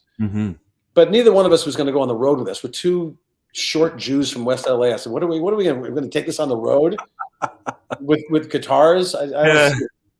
So we wrote these songs, we shelved them. We never did anything with them. And when I met my friend here, Michael Murphy, I said, did I ever play you any of the stuff, the Dalton Diamond stuff? Because we had to give this character a name because we didn't want to call it Steve March Tormé and Craig Copeland. I said, let's just make up a character that wrote these songs. So it was Dalton Diamond, basically a modern day nomadic cowboy, kind of guy that gets in trouble, gets out of trouble, falls in love, falls out of love, but really can't stay in one place at one time. He's constantly traveling. And he also sings once in a while. So I asked Michael, did I play any of these songs for you? He goes, no. I said, well, I want to see what you think. I played him one of the songs, and he goes, do you have any more? I said, yeah, we've got 9 of them. I played him one more. He said, we have to make the real album. He said, I love this. We've got to make the real album. I said, okay. So we recorded the album, Dalton Diamond. We recorded the 9 songs. We wrote 2 more to add to it, so we'd have 11 songs. And we love the album. And people hear it, it is reminiscent of those kind of James Taylor, Poco, Dan Fogelberg harmonies, but it's not your usual 3-chord stuff. So we're excited about it. That's the first single dropped 2 weeks ago. We're playing it on my record station, and Michael will get it played. Michael's based in Nashville now, so we'll get airplay down there. And the second single will come out later this month, and the album will be out July 11th. So since I already have your email address, I'll send you a couple of tunes and see what you think. That'd be awesome. I also discovered, Steve, that you were guest vocalist on Liza Minnelli's album Tropical Nights as a producer as well. Wow. What was she like? Well, she and I knew each other from earlier because she dated Desi. She was engaged to Desi. Mm-hmm. She and Desi were supposed to get married, and then that was called off, which is probably a very good thing. She's really a nice person, and she called me. She liked my album Lucky. She liked my album on United Artists a lot, and she was very sweet about it. And God, I love that album. And she called me up and said, I have obligation for one more album with Columbia Records, and Barry Manilow is supposed to produce it, and he can't because he's going on tour. Wow. How would you feel about producing it? And I said, well, I'm really flattered you asked. I said, I don't have the expertise to produce your album. I know music, but I can't run a board and engineer. I said, but my producer could. We could come on as co-producers. Oh, I love Rick. He's great. Yeah, the 2 of you should. So I got to co-produce her last album for Columbia called Tropical Nights. And Liza never really sold albums. She was always a live act and a movie star, but didn't sell a lot of albums. In fact, the only album I think she had sales on was the album called Liza with a Z, which I guess was her stage act, but that they recorded. So Rick and I decided, look, we got nothing to lose here. Probably not going to sell many units anyway. Let's do something she's not done before. Let's not do, okay, let's do this Great American Songbook again. Let's see if we can do something quite different. So we got a great arranger. We brought in some musicians that would never be working on a Liza Minnelli album. Caleb Quay from Elton's band, Steve Morse, who was with a band called the Dixie Dregs, a bunch of jazzers. And we made this album that we really liked, and with some original material on it. And they spent a good amount of money on it. Columbia had the money. They spent a fortune on the album cover. And it probably didn't sell very many copies. And she's not really a pop singer. She's just not. You know, she really is she got a lot of vibrato in her voice, and she's a stage artist. But she loved doing it. And at the same time she was recording that album with us, she was doing 2 other projects at the same time. And projects that took a lot of her concentration and time. One was a live show that she was doing in LA called The Act. So she would come in at nighttime with us, record at like 11 o'clock at night, get up the next day and go do The Act. And at the exact same time, she's filming the movie New York, New York with Robert De Niro. I'm like, how are you spreading yourself this thin? So we were in the middle of recording the album, and she calls me. She goes, "Hi, hon. We're down at 20th doing New York, New York. Do you want to come down to the set?" Sure, it sounds fun to me. So I knew where that was. You know, I lived in LA, so I drive.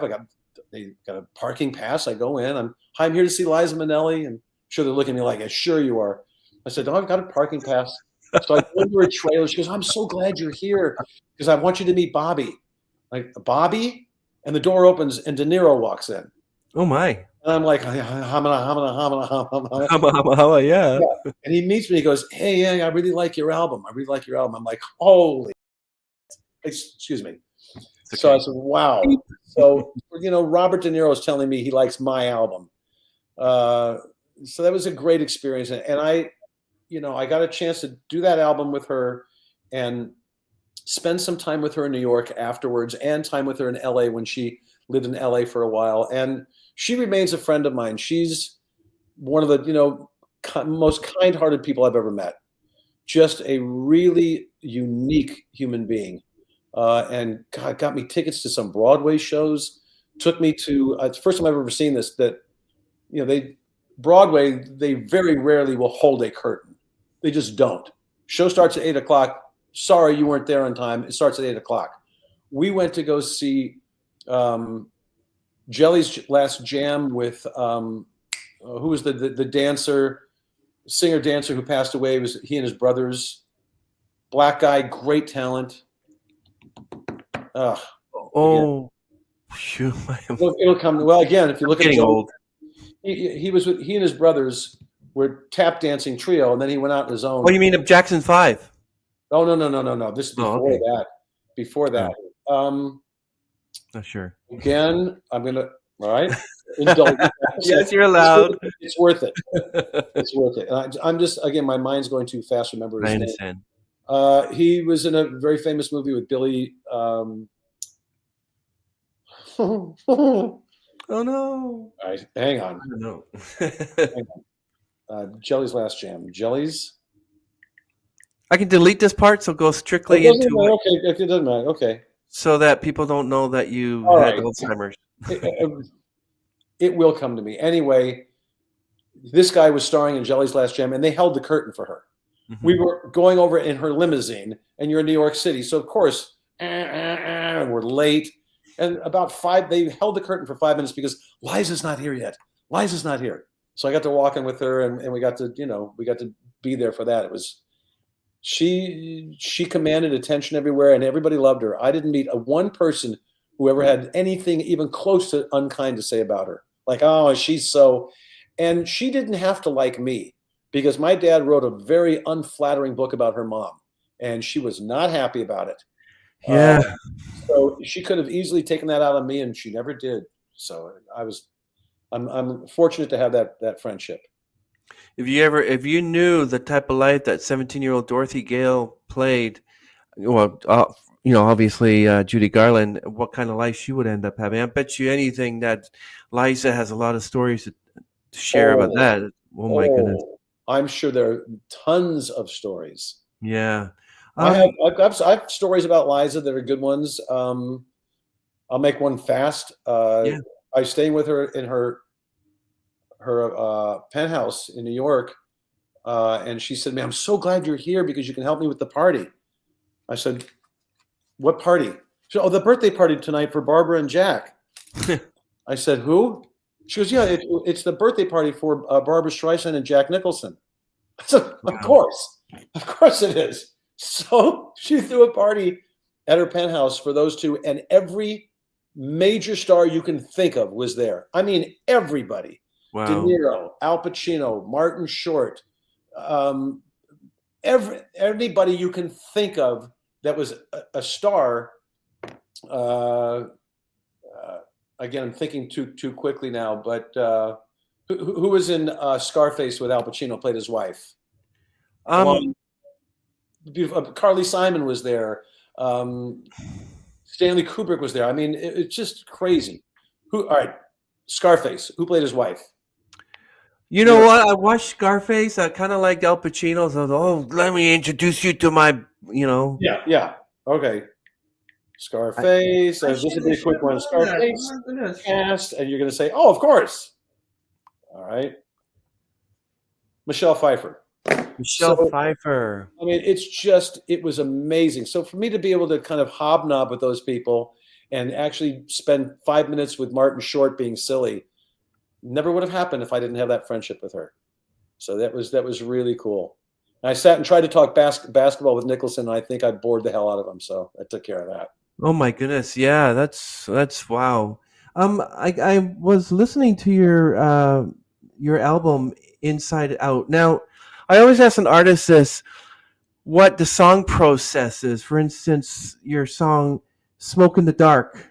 Oh, very good. "He Is Me." or in the blink of an eye, like what that usually music written is about life experiences. What kind of experience did you have in the blink of an eye or He Is Me? What's all that That's about? I've never been asked. That's a great question. He Is Me is obviously about my dad's. The lyrics kind of spell it out. Basically, you're getting older and you're realizing he is me. I am parts of my two dads, no question about it. Talking about the choices one makes, yeah, it's one of my better tunes lyrically, I think. So He Is Me is about my dad's. In the blink of an eye is really about taking advantage of your situation and not letting it go by. A Night at the Zoo is about an evening out in Los Angeles, what it's like to go out in the nightlife in LA and what the club scene can be like. And the most interesting one for me lyrically, and nobody's gotten it. I've asked people that should have gotten it. I said, do you have any idea who Smoke in the Dark is about? Because I lay down not only lyrical cues all over the song, but there are musical cues all over the song. And if you know who the artist is, you go, oh, obviously. No one has guessed it. And it is about an artist who I've just revered my entire life, who I know was such an inveterate smoker. I mean, I used to smoke a long time ago, and I know that Wow. I probably never smoked in the dark, like completely with the lights out. I don't think so, because part of smoking is you're seeing the smoke, you're blowing Yeah. smoke rings, but just to be in complete darkness and smoking, I don't think I've ever did that. But I know that there probably are people that have.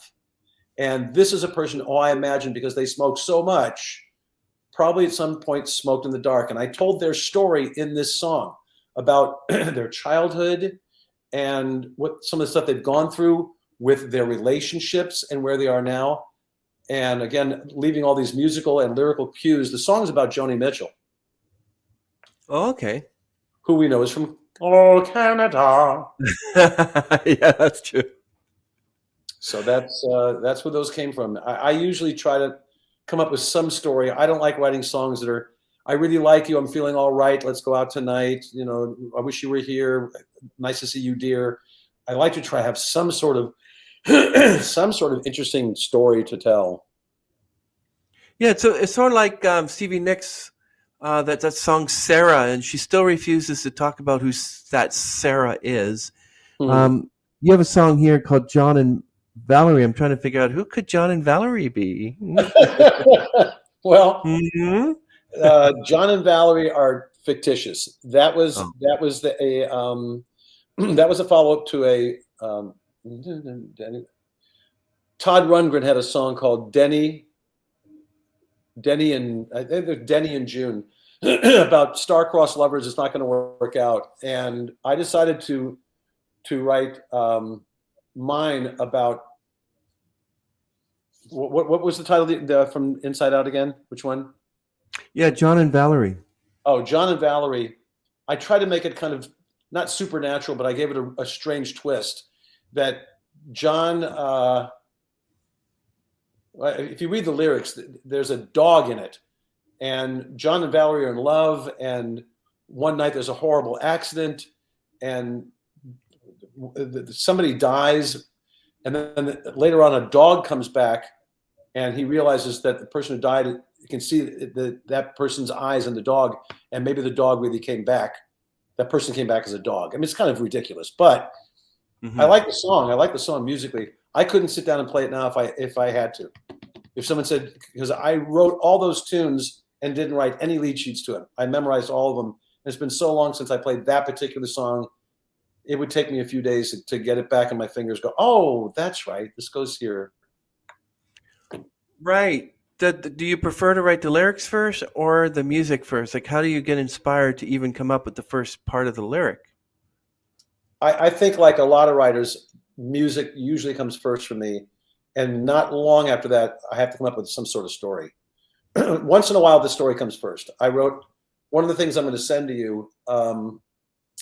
There's a musician here, very, very good musician, who has a coterie of other musicians in this area he works with. And what you do is you end up with a video of a live performance. and you have to go in with him and write a song with him and cover another tune that's already well known. And I don't write with other people very often. So I said, well, this is interesting. Let's do this. And we were talking about what's going on in the world. And instead of being really obviously political about it, which again is really kind of stupid for me to do, we were both thinking about, when people go to sleep today at night, there's so much on their minds that's like, how am I going to get through the day? How am I going to pay my bill tomorrow? What's going to happen in the world tomorrow? The world's so nuts and so precarious right now that I'm sure it's harder for people to get to sleep. Like, Jesus, there's so much going on. And I said, the idea was, you can't control that much of it. So why not just take the day one beat at a time, which literally means one beat as in music, or taking a beat, taking a breath, your life. Just, slow it down. Whatever is going to happen is going to happen. Do the best you can and affect the people that you care about as positively as you can, but take it one beat at a time. So we ended up writing this song called One Beat, and it's on Facebook. It's on their website, and it's one of the few songs I've written with somebody else that I really like. So that the lyrics came first to that one. Of course, Tormé sings Tormé, and then you have your album Inside and Out. I love the song Only Passing Through with Michael Murphy. It was excellent. How in the world, you're welcome, really wonderful, really beautiful voice. But with doing all this music and these cover songs and these genres, how in the, I want to say how in the heck did you end up as a lead male singer on the 100,000 Name That Tune? Well, that was a phone call. I had a manager at the time, and he said, I have an audition for you. I said, okay. He said, it's for, they're bringing back the $100,000 Name That Tune. I said, yeah, it's a game show. He goes, yeah, they're looking for a singer for it. And I said, why would I want to be on a game show? He said, well, schmuck, because millions of people see it. It's ABC television, and I don't see why you wouldn't do this. I mean, if you want to continue to try and be a recording artist, this certainly can't hurt you. I said, well, you're right about that. So I went and auditioned for that one too. And for that one, same thing. I was in an office with just an executive producer and a desk. And those are terrifying auditions. You got no accompaniment whatsoever. You're just standing there. And I'm trying to emote and use my body instead of just standing. I sang Elton John's Daniel. I forgot what the other song was. There's some up-tempo thing. And they liked me.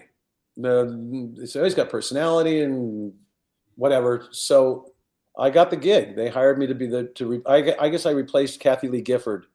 She was the singer beforehand. And I went into the first day of rehearsal with the band. There were two bands. There was our rock and roll band, and then there was a big band. They would play like the standards, and we would play the rock stuff. And the first day there, our MD, the guy who was running the show, was a guy I was in a band with when I was 16. I go, oh my God, you're doing this? He goes, yeah, that's great. So got to meet up with him. I made some friendships from that particular show because of those musicians that I've kept. As a matter of fact, the guy who played bass in the rock band, I was on the phone with him today. So that was pretty cool. And I ended up doing Name That Tune I did 2 seasons for sure. I might have done 3. But that was a very selective, weird talent to have. To start singing a song and you can't sing any of the words in the title because that gives away the title. But you can sing the other words, and as soon as the buzzer beeps, you got to stop singing. So if you get a song like People by Barbra Streisand, you have to sing la la. So I go la la, la la who love la la, are the luckiest la la in the Name That Tune. So that was the show. But we got to play snippets of songs going into commercial, and it was good money. I mean, we shot it over the summer. I got paid good money. I got coverage. So when I hurt my knee playing ball, it was all paid for. So that was great. And Tom Kennedy was the host. Very nice guy. Very nice man. And again, made some friendships from it. So It's been an odd, strange career so far, to Well, there's say an the least. actual a new type of name that tune is called "Don't Forget the Lyrics," and the person has to literally, you know, like learn the lyrics, and like it's an amazing show. You seen that show? Don't No, forget the no. lyrics. I've Yeah, heard so that would be hard. Yeah, that would yeah, be so difficult. they give you two musicians or two bands, and then they give you the songs, and you have to choose a song, and then you have to do the singing, and they show you maybe two lines of the song, and then the ones they want you to fill out, then you're like, and then yeah, it's really interesting. It was actually fun. I'll bet. Good, Yeah, good it's party actually game. fun. Yeah. So okay, so you're playing a cover band. You're doing all this, and then you're maintaining your radio show 91.1 FM. How do you deal with your mental health? What do you do so you don't become like Nuts. killing someone in a room? Sorry, couldn't Well, resist. I got lucky. Um, I married the right person. That's a big deal. Hmm. Much smarter than I will ever be. Much more grounded than I am. And she and my daughters are a big part of that, so that I don't get crazy. And Hmm. I've got responsibilities. I got two daughters in college and a mortgage, like a lot of people. So I can't afford to go flying off.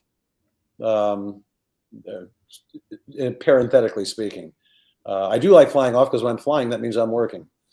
Uh, so yeah, that's all. I mean, the radio show is fun to do, and it helps me around here because I do concerts here, and people recognize me from radio too. Oh, we were listening to you. You played some Doobie Brothers song the other day, and okay. Nice.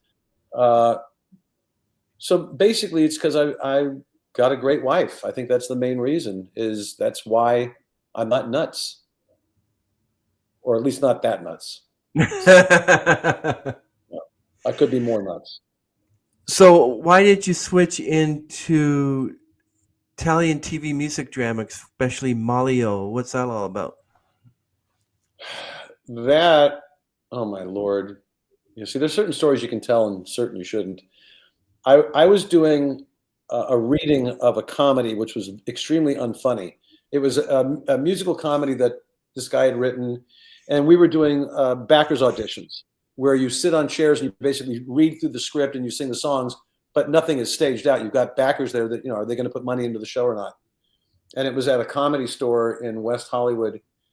And some people came in one night and saw it, and they talked to me afterwards. And the guy said, I am Maurizio Geppetti, whatever his name was, and we're doing this movie in Italy starring this girl. I forgot what her name was. And would you be interested in this? They liked what I did they thought I was animated and I could sing, and they were looking for a lead for this thing. And actually, it was a made for Italian television kind of a mini series. Um, so as it turned out, this was when I was going over to Israel to go play in the Maccabee games. So I get the part in the movie. I'm playing the male lead, this romantic lead, to this girl named Bonnie Bianco, and she was an Italian pop star, but she was really from North Hollywood in California. And that's a whole real sordid story. So um, we met for dinner one night, the whole cast together in West Hollywood, to say, okay, so we'll be going to Italy soon, and we'll send you the script and the songs. And I was, oh, great, this is fun. So I'm going to play in the Maccabee games as an athlete and go straight from Israel to Italy to shoot this movie. And I get to Italy, and they hadn't given me anything. I hadn't received any scripts. There's no script. I didn't know any of the music. And they go, okay, we record tomorrow. I said, what do you record? What? I don't know any of the songs. He said, oh, well, we'll give you the songs tonight. Okay. So, so anyway, we ended up with this soundtrack. They were all kind of very Euro techno, very Euro dance techno stuff. And I ended up doing this movie with her, and it was an extremely strange experience. She was a very odd girl, very pretty. Uh, I think some stuff happened in her childhood that probably didn't help her, and it was just very odd. And I have never seen the movie.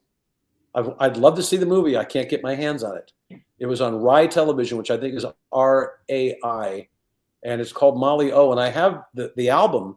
I have the soundtrack album, but I've seen raw footage of parts of the movie, but I've never seen it. I would love to see it because it'd be really embarrassing, and my daughters would be howling. So I'd like to find that. One of Are these you open days. to are you open to doing more movie roles, or is that something you want to put Yeah, behind I will you? be. I've got a couple of guys here who are directors who live here but go off to Hollywood to work. And as a matter of fact, I'm meeting with one of them next week. We have discussed the possibility of a couple of movie roles in the past, and one of them, I was supposed to play a golfer in some movie that Pat Boone was in, small budget movie, and they said, "Can you swing a golf club?" I said, "Yeah," and it was shot in Atlanta, and they decided not to bring me in because they didn't want to spend the money. And it's not Mm. like I'm expensive. They said, "Look, we have local people here. We're going to use some local golfers." I said, "Okay, whatever." But no, I would be up for doing some more thespian work. Yeah, but I'm really trying to concentrate so much on getting my music together and getting these two albums out and getting out on tour. But I would not be adverse to doing some more acting. Yeah, I I've been not wanting to ask you this question, but I want to know what your take is on it. So you're talking about doing music, and you prefer not to be in a band. You prefer to be a solo artist, and it would probably be impossible for you to do like a duet with David Bowie, but it is possible with artificial intelligence. Are you opposed to using AI in music so that you and Nat King Cole could do like a song together? It's not even a matter of opposed to it. I just think it's too easy. That's all. My daughters are very much against it. We have a couple of AI generated images for the Dalton Diamond album, and they're not even happy about that. They said you're using somebody else's, using a computer you're taking work away from somebody who actually would be an artist that could draw. Hmm. And I mean, if I was going to do that, I could always, I'm sure we could conjure up Dad's voice and do some duets with him. Yeah, I mean, Natalie Cole had to do that with Nat with yeah. Unforgettable. I was thinking of that. Um, would I be? I don't know if I don't know that I'm against it, but I'm not necessarily crusading for it. I think I kind of like the fact that I generate my own music organically. Well, I I mean, suppose look that if somebody dangled a paycheck and said, "Look, yeah. here's what we want you to do. We wanted you to do a version of the Christmas song and use an old recording of your dad." Hey, I got two kids in college. I'd probably say, "Okay," but who knows? Okay, well, if you did, yeah, I'm not talking about AI, but if you did want to do a collaboration with someone, who would it be? Like, who would be your ultimate collaboration? Alive or dead? Alive. Alive. Another Canadian, Katie Lang. Katie Lang, really? Oh, I love her voice. I think she's fantastic. Wow, that's I love the way she sings, and she's such a good singer that she didn't do a lot of embellishment. She just was a great voice. I like her. Um, Maybe Bonnie Raitt, though we're very different, but that's fine.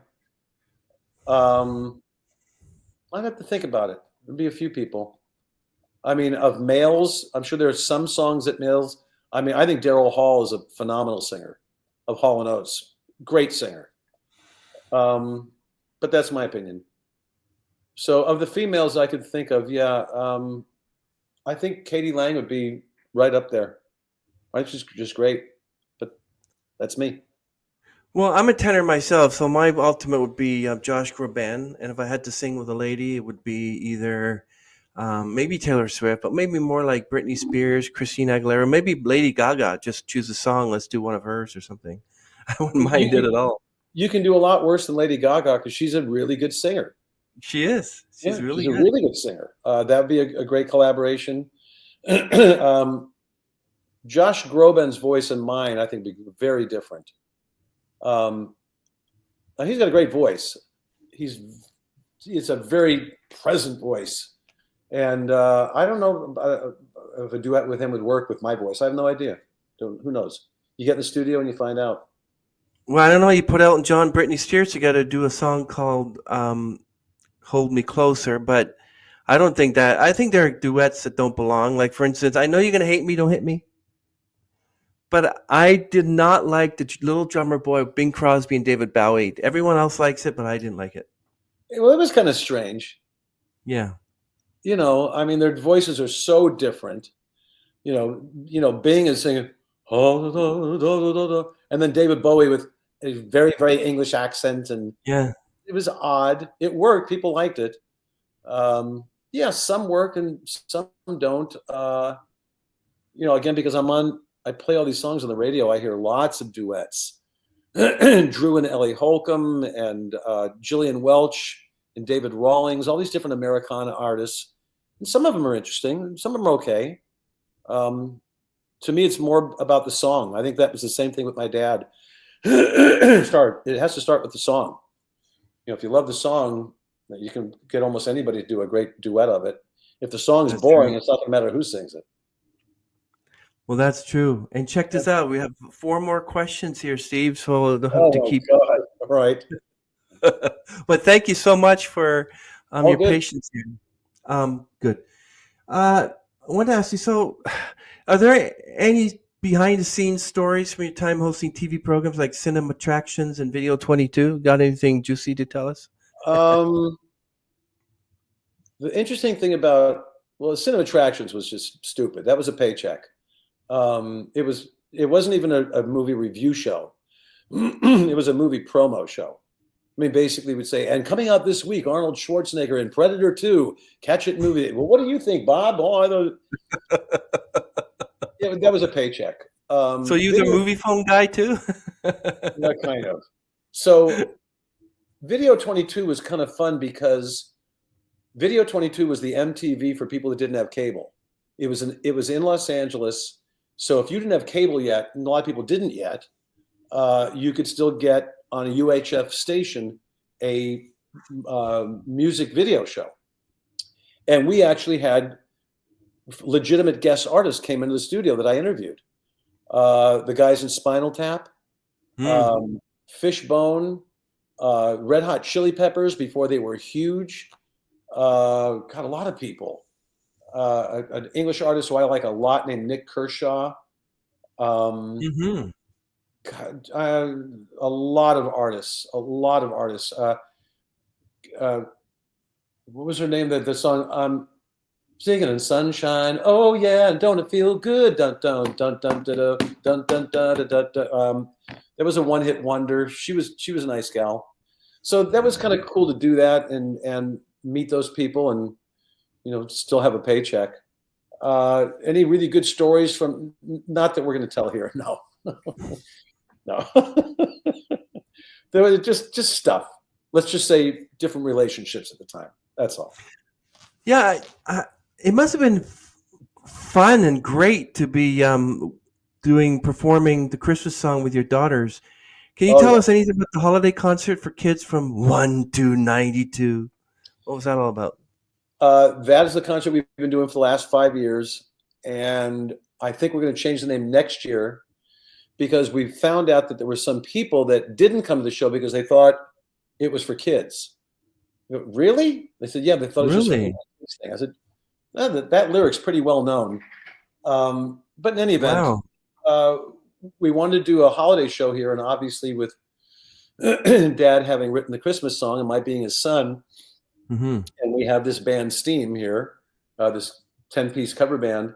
We decided to learn a bunch of Christmas songs and put a concert together.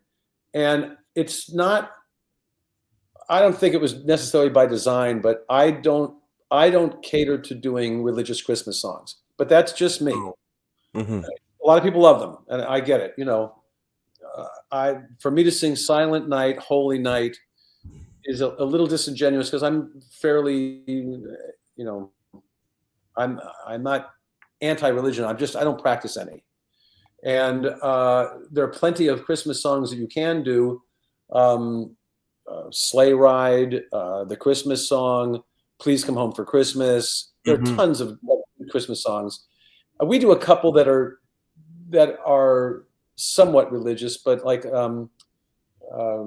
what is this man? There's one that Greg Lake of Emerson, Lake and Palmer wrote. Hmm. Do, do, do, do, do, do. It's called Do, do, do, do. this Child Christmas or something like that. What So child is this? What yeah, child is it? Do, do, do, do. well, we started doing that this year, and we do it as an instrumental, and it's really lovely. We have two great violin players. They're playing with the band, and it's really quite good. And I asked my daughters 3 years ago. I said, "How would you guys feel about singing your grandfather's song with your dad?" And they said, Mm. "Yeah." And usually they're like, "That's okay." And they're both very good singers. So anyway, they've done the last 3 years with me, and if we do it again this year, hopefully they will sing it with me again this year. And they're just wonderful to work with. My friend Steve Rawlins in Los Angeles wrote the arrangement because I said, well, we're not going to sing it in unison. I said, so let's find three really lovely harmony parts to sing to the song, and they learned very quickly. So it sounded great. Yeah. Um, what advice would you give to aspiring musicians and performers who look up to you? Like someone walks up to you after you do a show, like you were just finished singing "Only Passing Through," which is your recent song, and someone comes up to you and say, "Oh, I love this. What do I do? I want to be like you. I want to be the next Tormé." What's your So advice to them? I said, find a profession that you can make a paycheck in. I said, because this ain't it. If someone really wants to do it, I would just tell them, if you really want to do this, then do it because you really like doing it. But don't go into this profession with aspirations of being a star or making a lot of money, because you're gonna get your heart broken. Period. It's too difficult. It just is. There are people out there much more talented than I am who are never going to make a dime. It's just Hmm. the way it goes. And people get lured in by watching The Voice and America's Got Talent and American Idol, and they think, well, I can do that. I would just tell people, if you want to do this, go into it because you really love doing it. I would maybe try to have a backup plan for a job. You might want to do this on the side, and if something happens, great. If you want to start playing clubs and coffee houses, and it works out. But the truth is, most of the musicians that I know here, most of them, not all, but most, have a day job because they're just Mm. not working a single day every week. They're guys that'll get up with a guitar and they'll go play a coffee house, or they'll go play a beer joint. But you're making $200 a night. So the most of them have day jobs. So that would be my suggestion. If you want to do it because you really love doing it, and do it for as long as you can afford to do it. There are wonderful actors and actresses who can sing and dance and do all that, and maybe they never get past regional theater because there are only so many parts. There are only so many Broadway parts. There are only so many parts in movies. There are thousands and thousands of people out there who want to be the next movie star. Your odds are terribly stacked against you. Did your dad make a living? Did he make money off that? Was that his job? My dad, Yeah, both of them did. That was their job. because you can't really do that today. Like you can't really make much money on music these days, which is sad. Well, you can if you're doing live performances.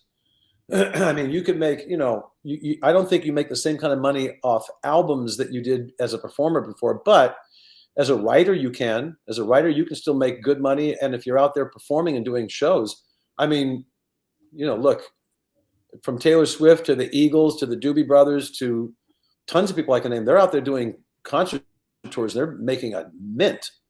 I mean, I Mm. can give the price of some of the people right now. To hire the Doobie Brothers to do a concert, they're not exactly current. That's not exactly modern music. That's 700 G's a concert. What? 700 G's. Wow. It's less than Kevin Bacon. Yes, just a little bit less than Kevin Bacon. Post Malone, Oh, million and a half. Million yeah. and a half. Hmm. They're making big money. I went to see Michael Murphy and I went to see James Taylor in Nashville a few months ago, and I'm sure that was big money because he's playing arenas. mean, he's playing where where the National Hockey League team plays, or where the NBA basketball team plays, and they're sold out. So you're putting in 35,000 people at $150 a ticket, $300 a ticket. That's huge money. So it's still out there, but it's out there for the stars who can make that kind of money. Paul McCartney will still sell out concerts. Stevie Wonder will still sell out concerts. Guys who are on 91.1 The Avenue, who we play regionally and might make a couple of dollars at a beer place, it's pretty tough. Pretty tough. I don't think there's a lot of middle ground. Okay, what was that? You have to be touring. You have to be out there doing live shows, commanding a ticket price, selling your merchandise. Otherwise, it's difficult. I know why people have day jobs. I get it. So what do you think? Musicians ahead. like Sting would sell his entire catalog to BMG Music for $300 million? And I think Bruce Springsteen did the same thing. What's the reason for that? They need the money. They made a lot of money during performances. What's the reason for that? It's ridiculous. That's a good question. Maybe because they have enough money. It's not like, well, no, I can't let this go. This is worth $300 million. This is my nest egg. I can't let this go. No, it seems to me the people that are selling them for that much money, they're not going to live long enough to spend that money anyway. So they've got enough money to do it. They sell it to somebody for, and it's huge amounts of money. I mean, Michael Jackson bought Paul McCartney's catalog at exorbitant amount of money. I know, that's ridiculous. Yeah, the Eagles, same thing with Springsteen. It's probably because they can. Now, if you're a guy struggling and you've got maybe a couple of songs that people have heard of, and someone offers you $10,000 for your catalog, you might say, no, that's okay. I need that $10,000. But if your catalog is worth millions of dollars, you have millions of dollars. That's my guess. Well, everyone, all of Steve Tormé's music will be linked down below in the description there, including the song "Only Passing Through," which is I think was just recently released. Just released a week and a half ago. By the way, since you brought that up, I was offered $28 for my catalog, but I said no. So I could spend that. I was going to offer you 42. That $28. To Life, the Universe, and everything. 42. Yeah, please. And Inside Out album will be linked down below as well, and also Tormé Sings Tormé. Before we go, how do you see the future of jazz and pop music evolving, and where do you envision your place in it? Well, that's a good question. What's my place? I think I'll keep writing and keep doing. I mean, I'll do the Tormé things Sings Tormé for a little while. I mean, that could get old for people, but I'm just going to keep. Michael Murphy and I are going to keep writing, and I'm going to keep, hopefully putting out music. Where is the industry going to go? I don't know. I think jazz will always have a place because it is an American idiom, and there are people that do love jazz music. There's an old saying that jazz musicians know thousands of chords and play in front of 10 people, and blues musicians know 3 chords and play in front of thousands of people. It's true to an extent. I think jazz is a little more of a cultured taste. Where's it going? God, I have no idea. I'm not smart enough to foretell the future. With what's going on, you're right, with AI and people watching TV shows like American Idol. I don't know where the music business is going. No idea. And I could be very wrong, but I will stick to my guns that the best music, the best songs were written in the 30s and the 40s and the 60s and the 70s. That's my opinion. Rock and roll kind of took over the 50s. There were good rock and roll songs, but the songs that people keep recording are great songs that have been there for a reason. There's still going to be somebody next year who's going to record as time goes by. It's been around forever. Someone's going to record Somewhere Over the Rainbow. You can't be any older than that, but someone will, because they're great songs that have been around. There's someone, thank God, who's going to record the Christmas song next year that hasn't done it before, because someone wants to sing Chestnuts Roasting on an Open Fire. It's a great song. So where it's going to go, I'm not smart enough to know. And suddenly one day your daughters or family are going to come up to you and say, "Dad, you sang Bohemian Rhapsody," and it's not Bohemian Rhapsody; it's an AI voice of yours.